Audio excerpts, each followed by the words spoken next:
Hi வணக்கம். இந்த video பிடிச்சிருந்தா லைக் பண்ணுங்கள், ஷேர் பண்ணுங்கள், சப்ஸ்கிரைப் பண்ணுங்கள். நம்ம இன்றைக்கி என்ன வீடியோ பார்க்க போகிறோம்னா சூரிய கிரகணத்தை பற்றி தான் பார்க்க போகிறோம். சூரிய கிரகணம் என்றால் என்னென்னா, சந்திரன் பூமியும் பூமி சந்திரனையும் சுற்றி வரும் நிலையில் சூரியன் பூமி இடையே ஒரே நேர்கோட்டில் சந்திரன் வரும் பொழுது சூரியன் முழுமையாகவோ அல்லது பகுதியாகவோ மறைக்கப்படும் நிகழ்வுக்கு சூரிய கிரகணம் என்று பெயர். கிரகணம் நிகழும் நேரம். இந்த சூரிய கிரகணம் இந்திய நேரப்படி அக்டோபர் 2ஆம் தேதி இரவு 9:14 மணிக்கு தொடங்கி அக்டோபர் 3ஆம் தேதி அதிகாலை 3:17 மணிக்கு முடிவடைகிறது. எங்கெல்லாம் தெரியும்னா, வட அமெரிக்கா, தென் அமெரிக்காவின் பெரும்பாலான பகுதிகள், பசிபிக் பெருங்கடல், அட்லாண்டிக், அண்டார்டிகா ஆகிய நாடுகளில் தெரியும். அதிர்ஷ்டம் பெறும் ராசிகள் மிதுனம், கடகம், விருச்சகம். பரிகாரம் செய்ய வேண்டிய ராசிகள் ரிஷபம், கன்னி, மகரம், சிம்மம், துலாம். எளிய பரிகாரம்.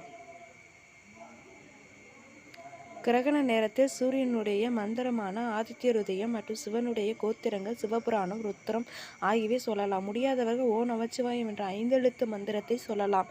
சூரிய கிரகணம் முடிந்ததும் தண்ணீரில் கல்லுப்பு, மஞ்சள், 3 வேப்பிலை கலந்து குளிக்கவும். அதன் பிறகு அருகில் உள்ள கோயிலுக்கு சென்று வரவும். போது செய்யக்கூடாதவை. கிரகணத்தின் போது நாம் வெளியே செல்வதை தவிர்த்து கொள்ள வேண்டும்.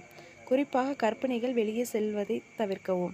கிரகண சமயத்தில் கர்ப்பிணி பெண்கள் கத்தி உள்ளிட்ட கூர்மையான பொருட்களை தொடவோ கையில் எடுக்கவோ கூடாது. கிரகண சமயத்தில் சண்டை, வாக்குவாதம், அவதூறு சொற்களை தவிர்க்க வேண்டும். கிரகணத்தின் 1 மணி நேரத்திற்கு முன்போ அல்லது பின்போ தான் சாப்பிட வேண்டும். கிரகணத்தை வெறும் கண்ணில் பார்ப்பதை தவிர்க்க வேண்டும்.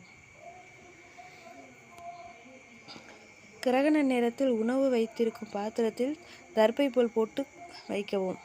கிரகணத்தின் போது செய்ய வேண்டியவை. சூரிய கிரகணத்தில் போது இறை வழிபாடு செய்ய மிக ஏற்ற நேரமாகும். சூரியன், பூமி, நிலவு ஆகிய 3 ஒரே நேர்கோட்டில் இருப்பதால் நமக்கு அமையக்கூடிய எண்ணங்கள், கருத்து, சிந்தனை ஒன்றும் கூடுவதற்கான நேரமாகும். இறைவனை வழிபடுவதும் உச்சரிப்பதும் சாதாரண நேரத்தில் கிடைக்கும் பலனை விட பல மடங்கு அதிகரிக்கும் என முன்னோர்கள் கூறுகிறார். கிரகணம் முடிந்த பின் வீட்டை நன்கு கழுவி சுத்தம் செய்யவும். பின்பு கல்லுப்பு போட்டு தண்ணீரில் குளித்து